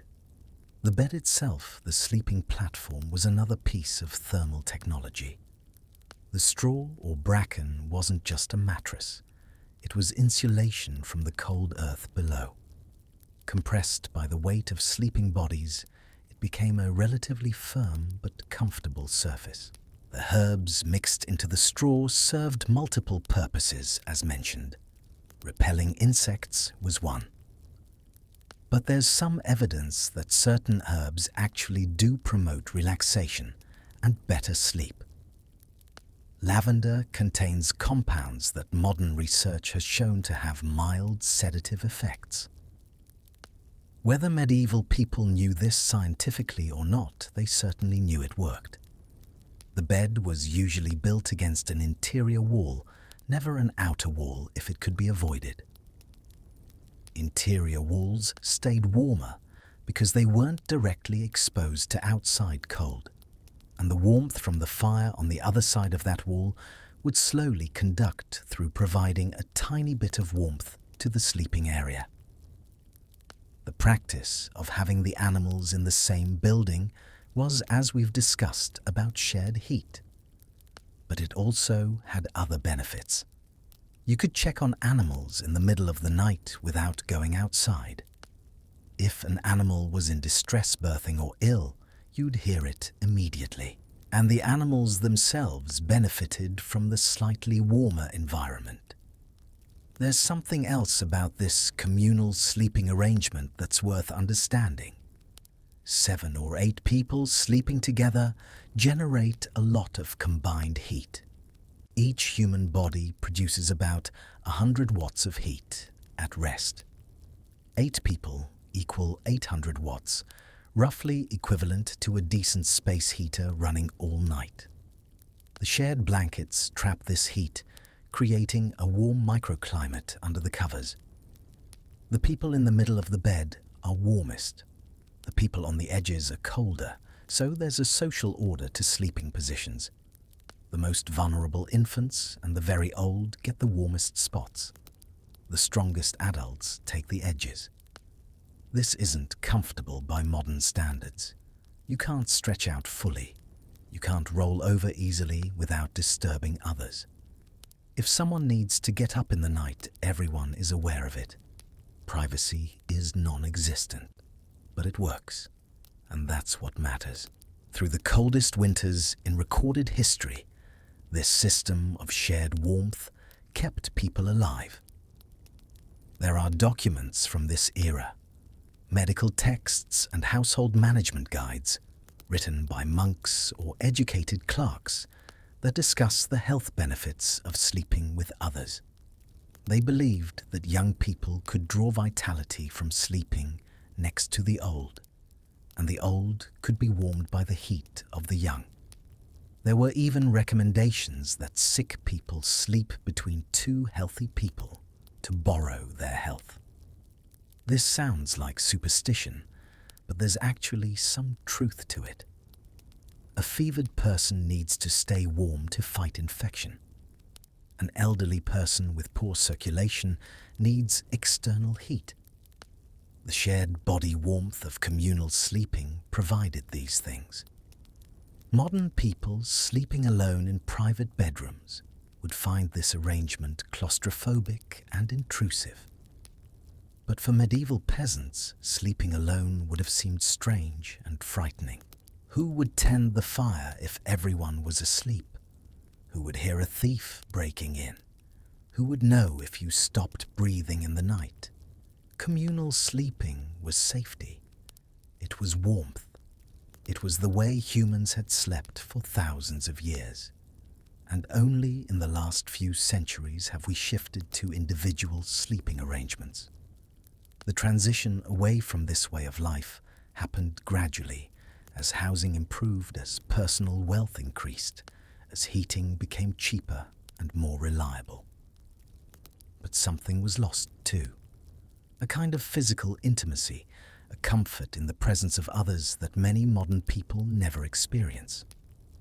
For the peasants of the 14th century, winter survival was about technology, yes, but it was also about community, about trust, about the willingness to be vulnerable, literally half naked, under shared blankets with your family around you.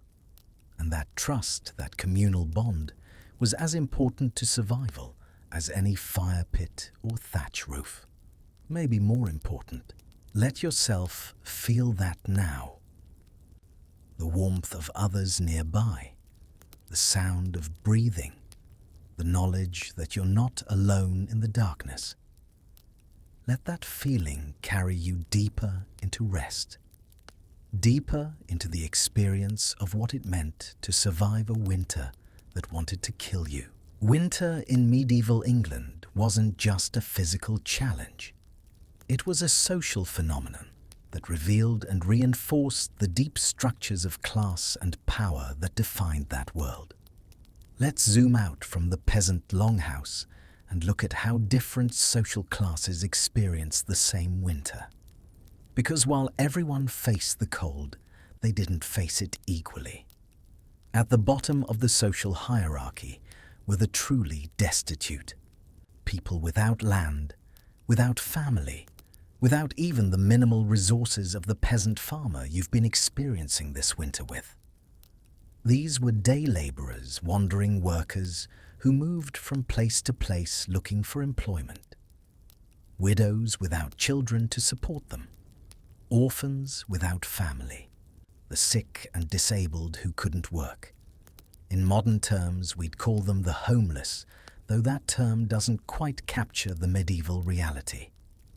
In winter, these people were in desperate straits. There was little outdoor work to be had. Fields were frozen. Construction stopped. The traditional places where the poor could earn a few pennies disappeared. Many died.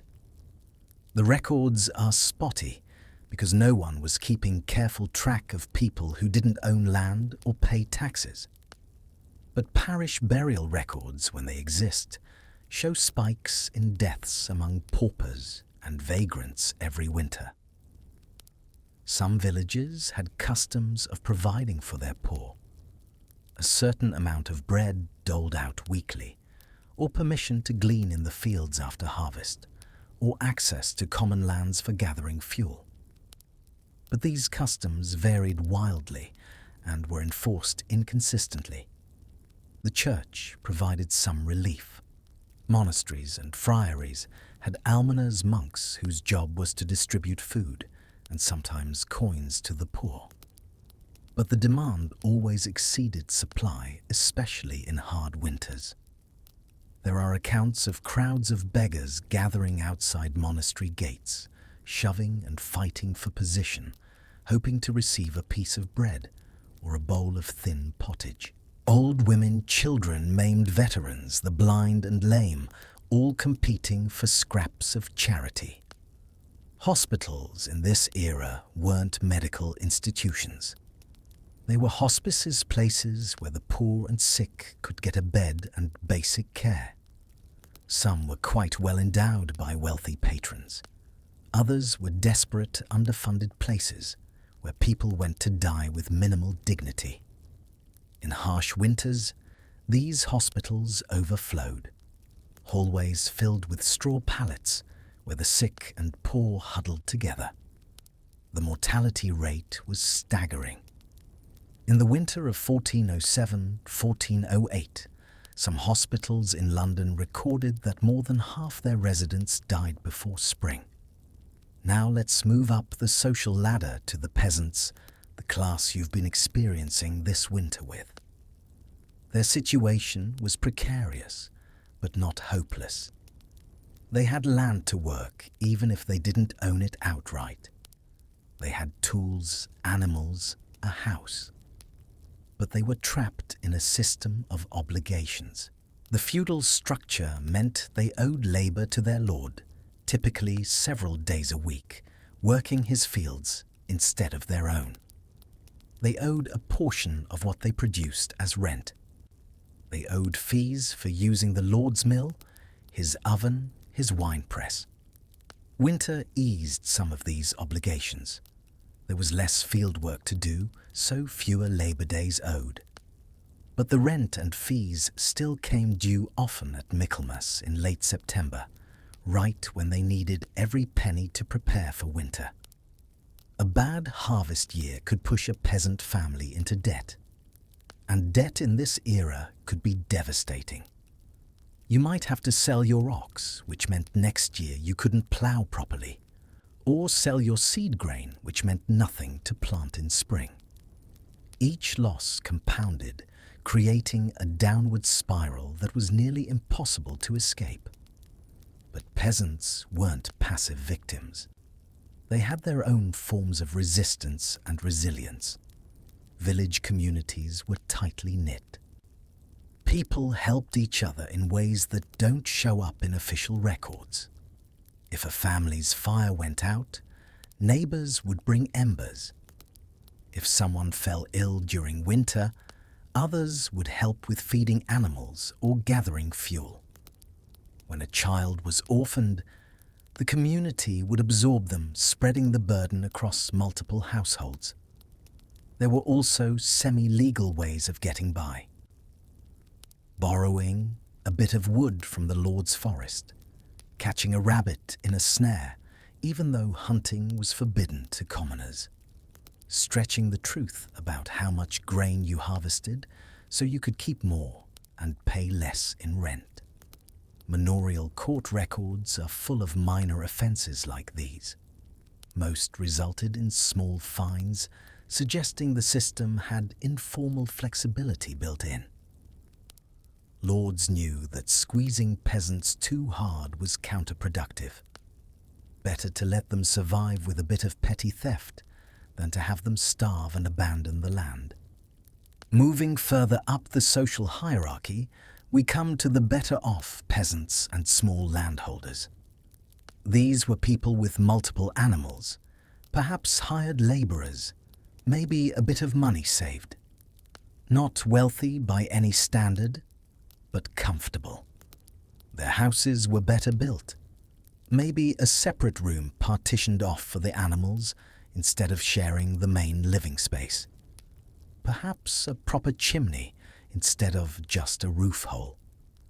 Definitely more blankets, probably some actual furniture beyond simple benches and a table. These families ate better too.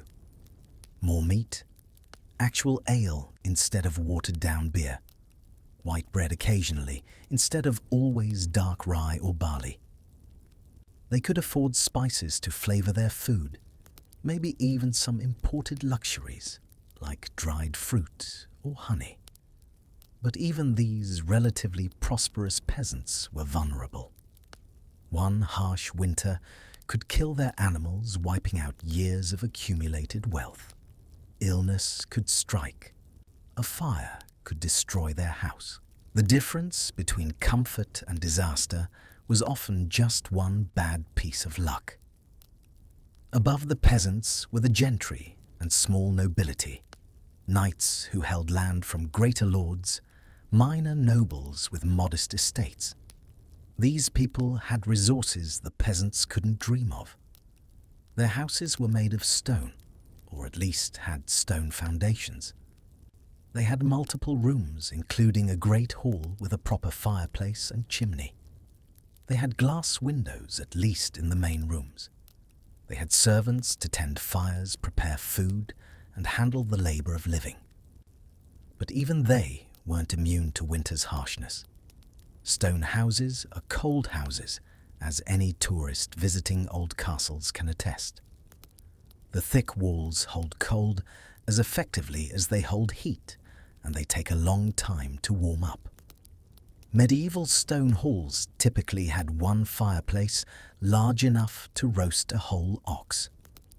But that fireplace heated only the immediate area around it. The far ends of the hall, the corners, the upstairs chambers remained bitterly cold. Tapestries and wall hangings weren't just decoration. They were insulation, creating an air gap between the cold stone and the room interior. Some wealthy households had special winter hangings, thick and heavy, that were brought out each autumn. Beds for the gentry had curtains around them, heavy fabric drapes that enclosed the sleeping space. These bed curtains created a small warm microclimate, trapping body heat and blocking drafts. You'd climb into bed and draw the curtains closed, creating a private warm nest within the cold room. But you couldn't stay in that nest forever. Morning came, and with it the need to emerge into the frigid chamber to dress to face the day. Servants might bring hot water for washing, but it cooled quickly. Dressing in a cold stone room was misery, even if you had fine wool and fur-lined garments. Food for the gentry was better and more plentiful than for peasants, but winter still limited options. Fresh meat, fruit, and vegetables weren't available. They ate salted and preserved foods, just like everyone else, though theirs was better quality. Imported dried fruits, preserved fish from the coast, grain stored from the harvest, and they still worried about fuel. A large stone manor house could consume enormous amounts of wood in winter. Even wealthy landowners fretted about their fuel stores, did calculations about whether they had enough to last until spring. There are household account books from this period showing the quantities involved. One medium-sized manor in Yorkshire recorded using over 2,000 logs in a single winter, plus multiple cartloads of peat and charcoal. The expense was substantial, eating into the profits from the estate. At the very top of the social pyramid were the great nobles and the royal family.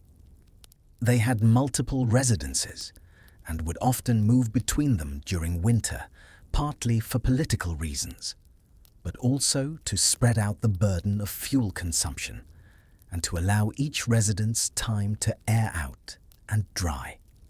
Royal and noble households travelled with enormous baggage trains.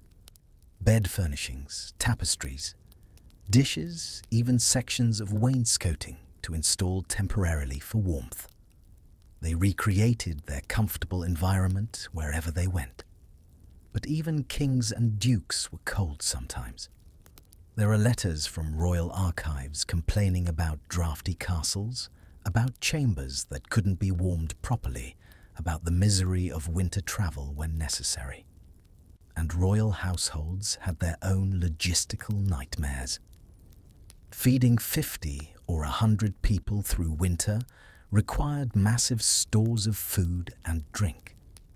Keeping those stores secure from theft or spoilage was a full-time job for multiple officials.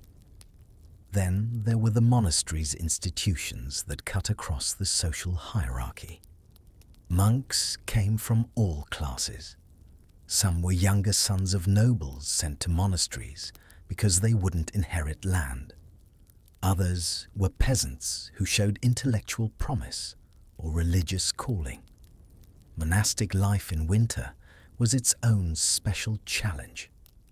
The Benedictine rule, which governed most monasteries in England, mandated a strict schedule of prayers throughout the day and night.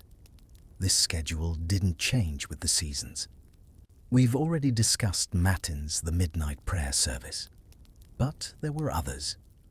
Lauds at dawn, prime terce sext and nun, marking the hours of the day, vespers at sunset, compline before bed, each requiring the monks to gather in the church and sing or chant for 30 minutes to an hour. The church was never heated. This was intentional part of the ascetic discipline. Suffering was seen as spiritually beneficial, a way of mortifying the flesh and focusing the mind on God. So monks spent hours every day in a vast stone chamber that was essentially the same temperature as outside. They stood or knelt on cold stone floors. They sang until their voices grew hoarse from the cold air. Many monasteries did have a calefactory, a warming room, where monks were allowed to go for brief periods after services. It would have a large fireplace and might be the only heated common room in the entire monastery apart from the kitchen and infirmary. But time in the warming room was rationed. You couldn't just stay there all day. You had your brief warmth and then back to your cold cell, or the frozen church, or the scriptorium, where you might be copying manuscripts with fingers so numb you could barely hold the pen. Younger, healthy monks could endure this. But older monks, those with decades of this life behind them, often suffered greatly. Arthritis, joint pain, respiratory problems, and chilblains were endemic in monastic populations. The infirmary was where monks too sick or old to maintain the full routine were housed. It was kept warmer. Beds were softer, food was better. Some monks who had struggled through decades of cold austerity finally got a bit of comfort in their final years when illness moved them to the infirmary. There's a certain irony in this. The institution, founded on principles of poverty, humility, and suffering, often controlled enormous wealth. Monasteries owned vast estates, collected rents, sold wool and agricultural products. Some were richer than many noble families. And yet, the individual monks lived in cold discomfort and constant minor suffering. Their wealth was institutional, not personal. It supported the buildings, the artwork, the books, the charitable work, but not individual comfort. This created tension. There were periodic reform movements demanding stricter poverty and harder discipline. And there were counter-movements emphasizing learning art and comfortable living as ways to better serve God. By the 14th century, many English monasteries had relaxed their rules somewhat. Monks might have small private rooms instead of shared dormitories. The food was better. The schedule of services was sometimes abbreviated, but they were still cold. The stone walls and unheated churches remained. Beyond the monasteries were the friars' mendicant orders like the Franciscans and Dominicans.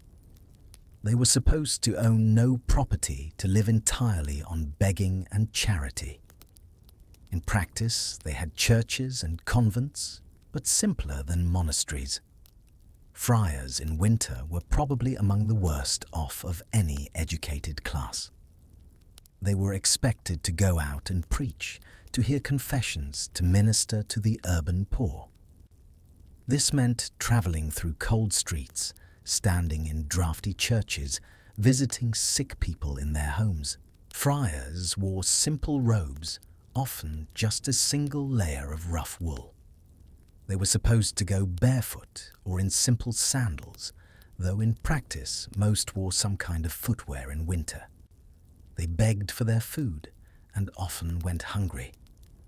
And yet, friars were often beloved by common people in a way that monks weren't.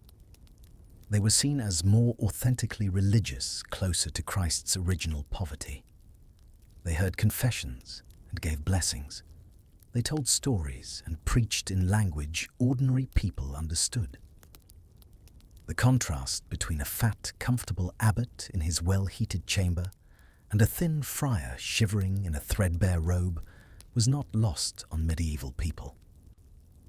The satirical literature of the period is full of jokes about gluttonous monks and virtuous friars, though the reality was probably more complex.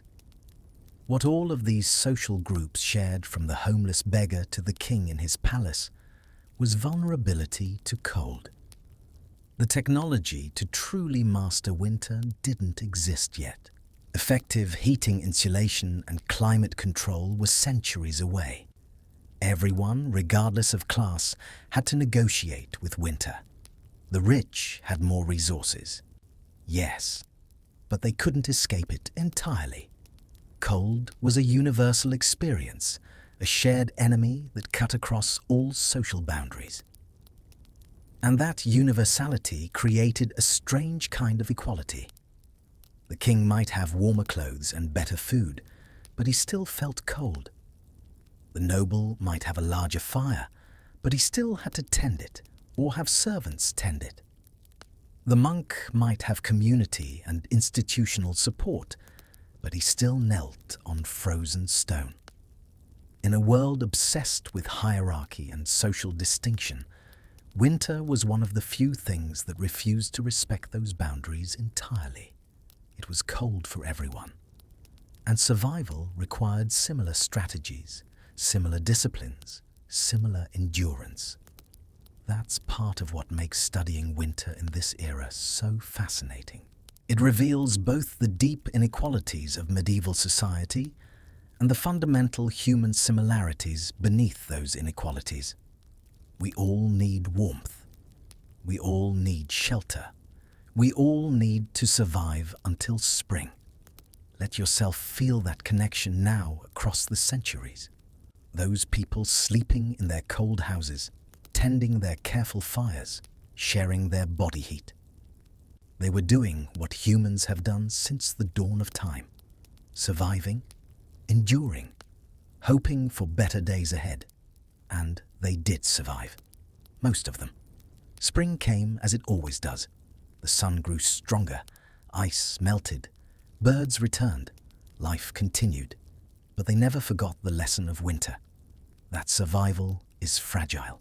That warmth is precious. That community and cooperation are what keep us alive when the world turns cold.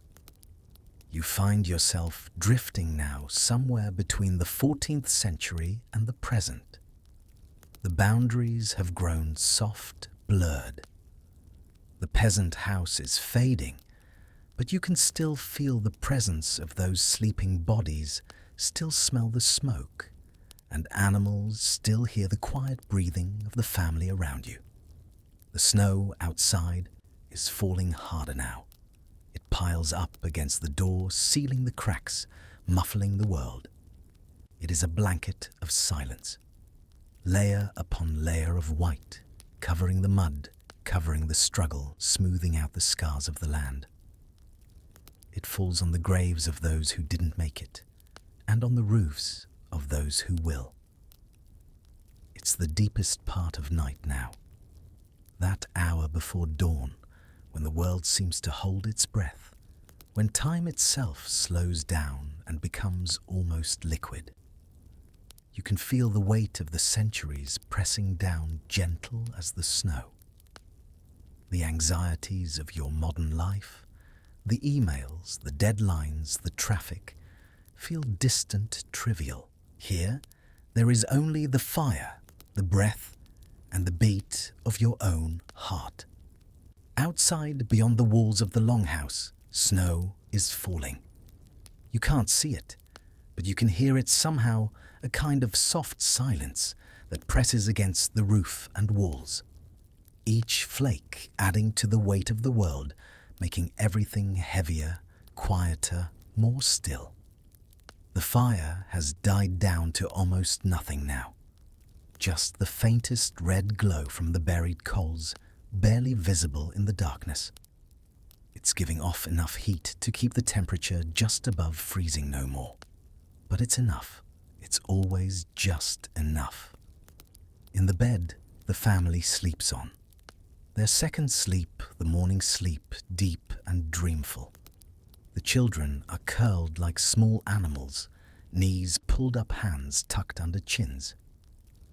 The parents lie back to back, unconsciously sharing warmth. The grandmother against the wall has pulled her blanket over her head, making a little tent of wool and darkness.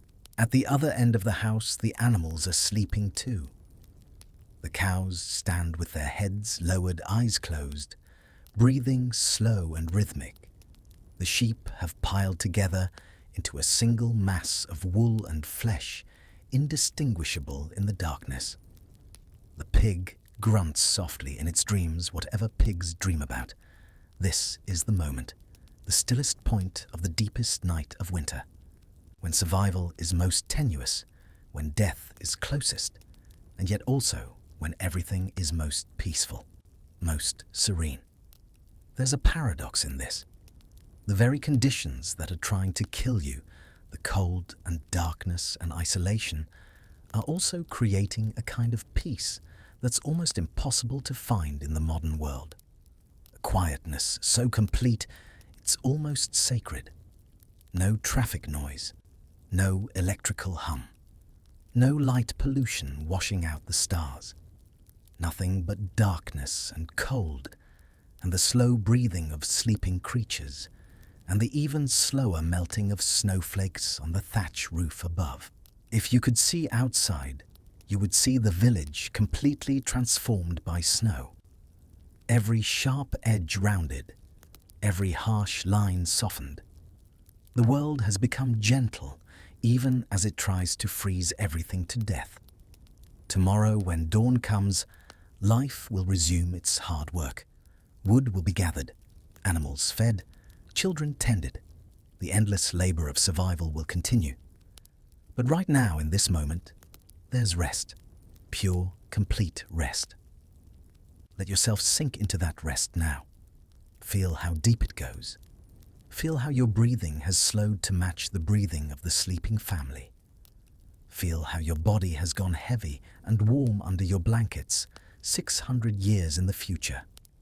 You're safe now, in your own time, in your own bed, with heating and insulation and all the comforts of modernity. But you carry with you something from that winter night in 1407, a memory of what it meant to survive when survival wasn't guaranteed, a knowledge of how precious warmth is, how vital community is, how thin the line between life and death can be. The peasant family will wake in a few hours.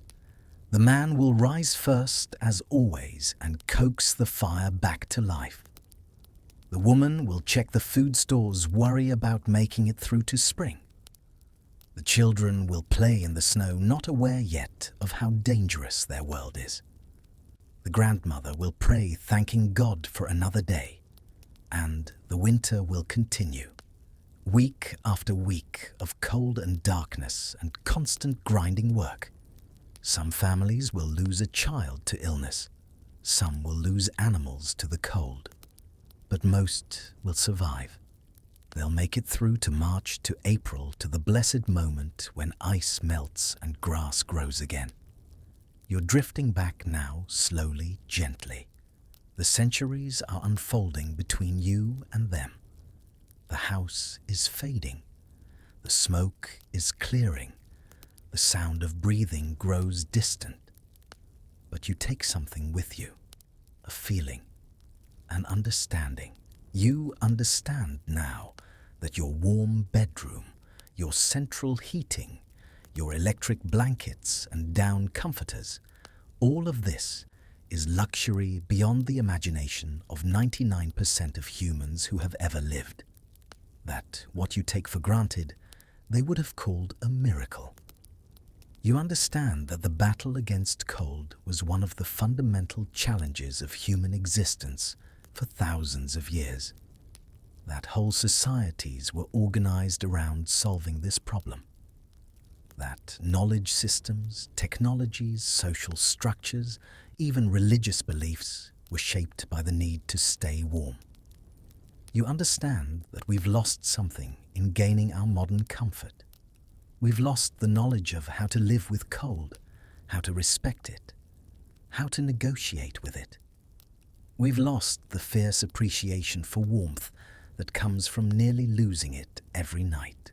You understand that those people, those peasants in their smoky house, with their shared body heat and their careful fire, they weren't primitive or ignorant. They were sophisticated survivors with a deep understanding of thermodynamics, social cooperation, and the limits of human endurance. They were experts in a kind of living we've completely forgotten. As you drift further back to the present, to your own time and place, you might feel grateful. Grateful for your heating system. Grateful for your insulated walls. Grateful that you don't have to share your house with livestock or sleep pressed against family members for warmth. But you might also feel a small sense of loss. Loss for a kind of intimacy that's been traded away. Loss for a relationship with darkness and cold that was once universal. Loss for the knowledge that warmth is something precious, something to be tended carefully, something that can be lost. The snow continues to fall over the village. The family continues to sleep. The cows breathe their slow breaths, adding their biological warmth to the system of survival. And you're here now, in your own bed, in your own time. Safe, warm, protected by technologies and systems that those medieval peasants would have considered magic. Take a moment to feel that safety, that warmth. Let yourself sink into your mattress, pull your blankets a little closer, and be grateful. Grateful for central heating and insulation. Grateful for the engineers and inventors who solved the problem of winter. Grateful that survival for you doesn't depend on banking a fire perfectly or sharing body heat with 7 other people. But also grateful for the lesson of that winter night in 1407. The lesson that warmth is precious, that community matters, that survival is something we've always done together, not alone. Let yourself sleep now. Really sleep.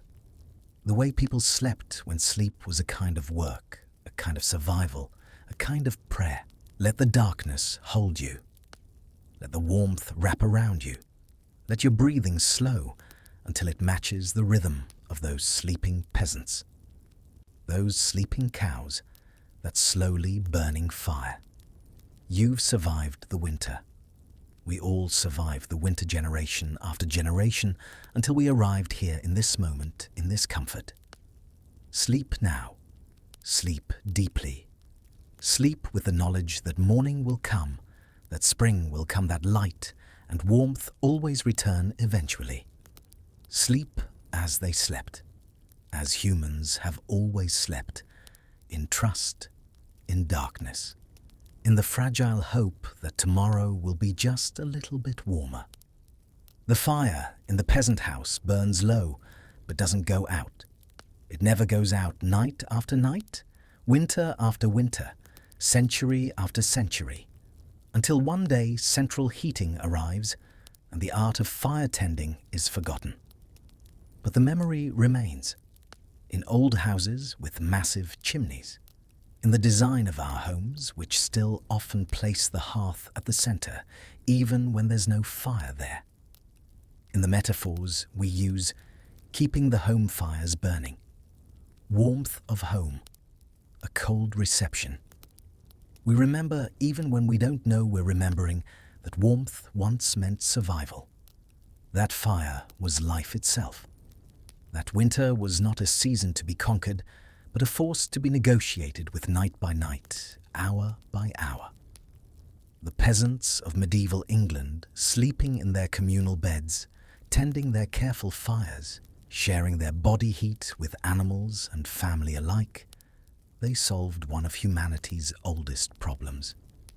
They figured out how to survive when the world turned cold. And we're here because they succeeded. Every single one of us is descended from people who made it through winters like the Great Frost of 1407, who kept the fire alive, who shared their warmth, who endured until spring came again. That's not a small thing. That's everything.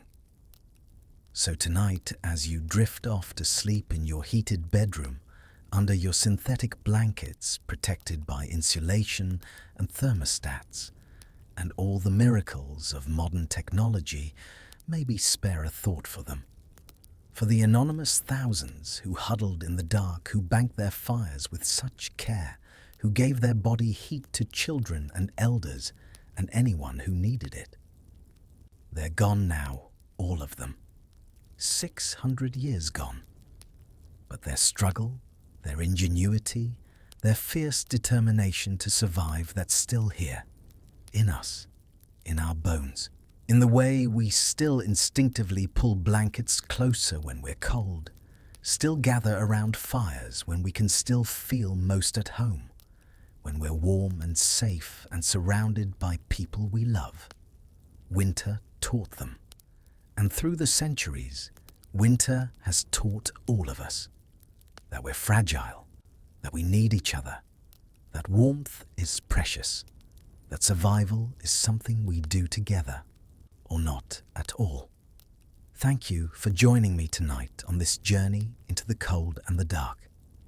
I hope it's helped you appreciate just a little more the warmth and light we have now, the long struggle it took to get here, the ingenuity and courage of the people who came before us.